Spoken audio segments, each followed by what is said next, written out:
Hello বন্ধুরা, আমার ইচ্ছে জানার নতুন একটা ব্লগে তোমাদের সবাইকে স্বাগত। আজকে একটা শীতের স্পেশাল রেসিপি শেয়ার করছি। শীত স্পেশাল মানে বুঝতেই পারছো, পিঠে পুলি হবে। ঠিক তাই, আজকে আমি শেয়ার করব সরা পিঠে বা চিতই পিঠের একটা ছোট্ট রেসিপি।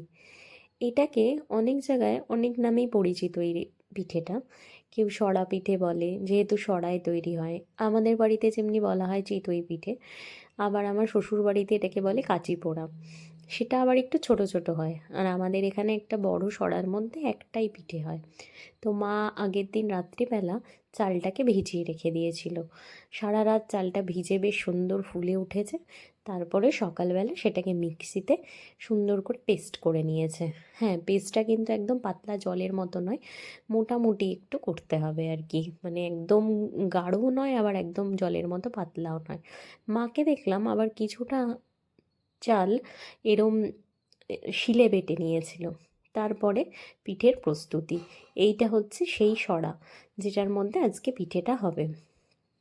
তো এবার সরাটার মধ্যে তেল দিতে হয়। তো মা আবার দেখলাম বেগুনের বোটাটা কেটে ওইটা তেলের মধ্যে মাখিয়ে সেইটা দিয়ে সরাটাকে প্রথমে দিয়ে নিচ্ছে সরাটার মধ্যে দেওয়ার পরে তারপরে পিঠেটা, মানে ওই যে যে ব্যাটারটা তৈরি করেছিল সেইটাকে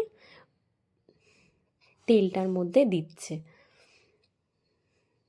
হ্যাঁ, এবার তোমরা বলতে পারো সরাটা এত কালো হয়ে গেছে কেন? অ্যাকচুয়ালি এর আগে আরেকদিন এটাতে পিঠে করা হয়েছিল নতুন কিনে আনার পর, তাই জায়গাটা কালো হয়ে গেছে। দেখো পিঠেটা মানে ব্যাটারটা দিয়ে দেওয়ার পর একটা ছোট্ট ঢাকনা দিয়ে সেটা ঢেকে দিল, আর চারিদিকে একটু জল দিয়ে দিল যাতে ভাপে ভাপে পিঠেটা তৈরি হয়ে যায়। এক একটা পিঠে করতে বেশ কিছুক্ষণ টাইম লাগছে, 5 মিনিট মতো। তো এরম করে এক একটা পিঠে রেডি।